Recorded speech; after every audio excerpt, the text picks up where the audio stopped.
Olá, hoje vou falar sobre dicas para a obtenção de fotos mais nítidas. A primeira dica será a velocidade do obturador.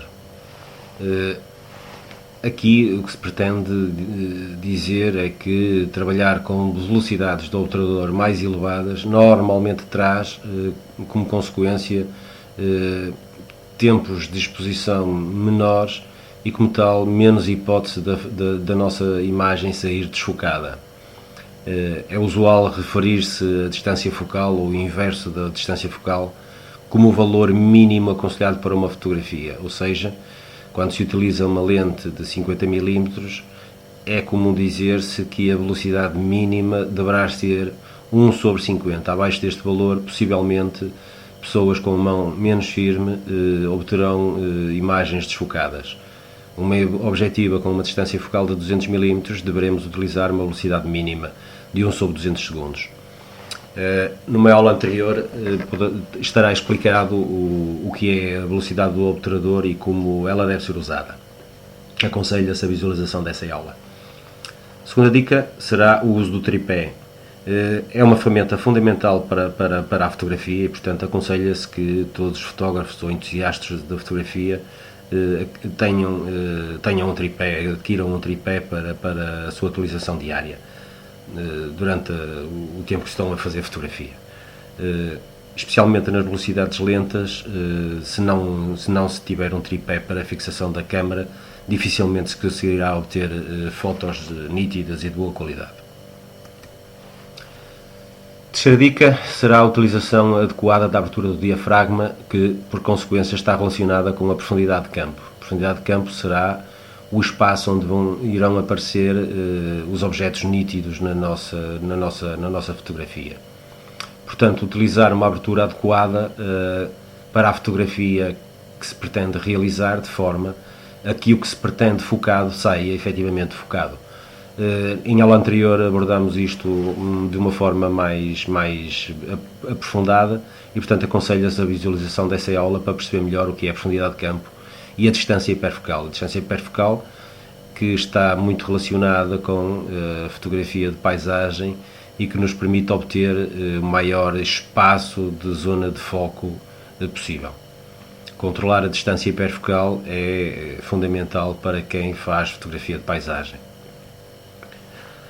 Quarta dica diz-nos que não devemos utilizar a nossa objetiva nos seus valores extremos de abertura, ou seja, uma objetiva, quando utilizada nos seus valores extremos, terá um desempenho menor.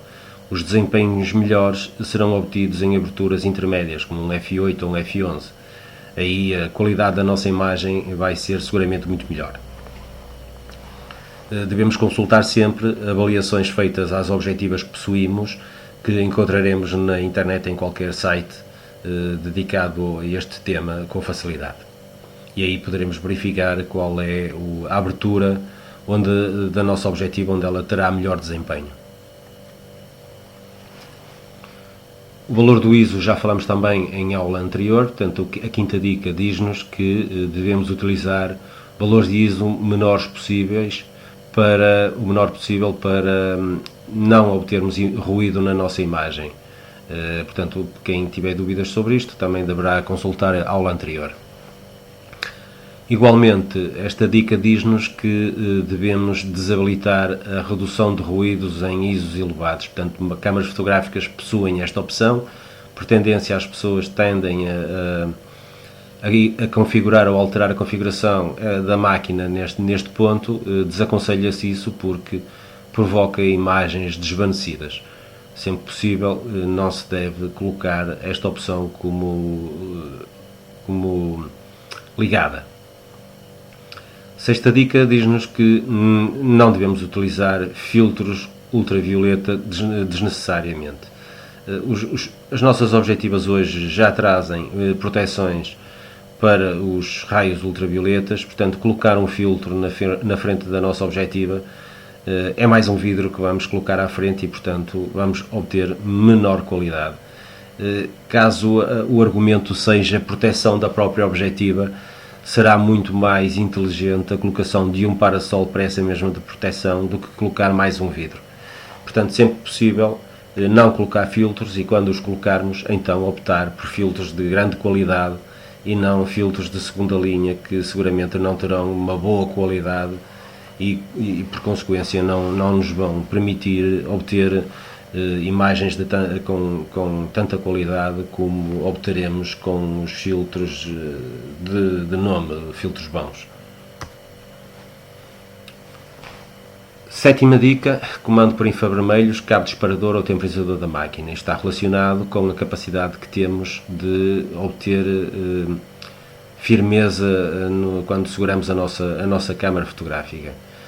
Mesmo utilizando um tripé, não é seguro de que ao provocar ou efetuar o disparo na nossa câmara que não provoquemos vibrações indesejadas. Como tal, sempre que possível, especialmente nas fotografias em tempos de exposição mais lentos, utilizar comandos remotos, seja por infravermelhos ou por cabo, ou então recorrer ao temporizador da câmara, que nos permite carregar no botão que efetua o disparo e a nossa imagem só vai ser registada passado uns segundos, o que nos dá tempo para retirar a mão da nossa câmara e assim evitar os movimentos involuntários. Oitava dica, desligar o estabilizador de imagem. Na Nikon, na marca Nikon, diz respeito à nomenclatura VR, Vibration Reduction, e na Canon IS, ou Image Stabilization. Especialmente nas situações em que temos a nossa câmara fixa num tripé, a utilização destes parâmetros ou a ativação destes parâmetros pode provocar que a câmara se confunda de alguma forma e provoque vibrações igualmente na câmara. Portanto, sempre possível, e especialmente quando temos a máquina aplicada num tripé, desligar estas opções poderá ser uma boa opção, mas só nestas situações de utilização em baixas velocidades e câmara fixa num tripé. A utilização de objetivos de qualidade, somos muitas vezes enganados, especialmente quando vamos comprar uma câmara fotográfica pela primeira vez.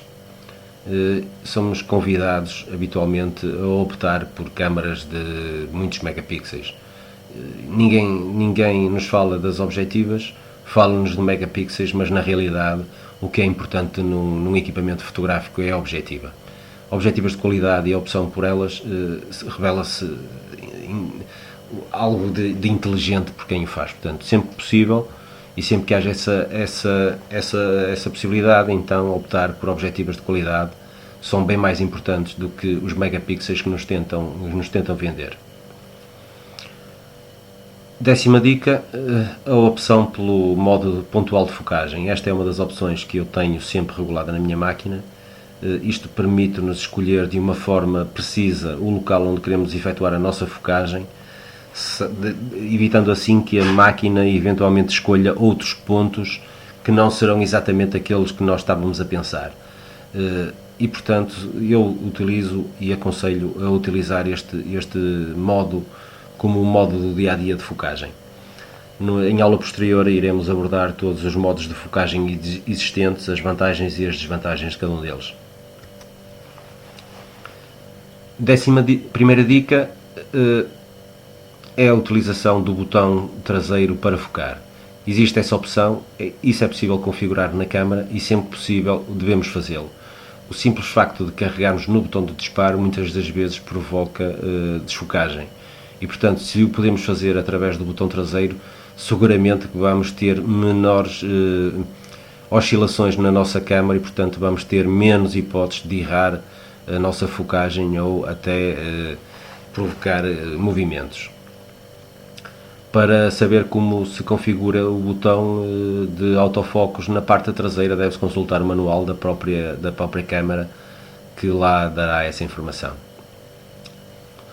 12ª dica, usar a opção Mirror Lockup.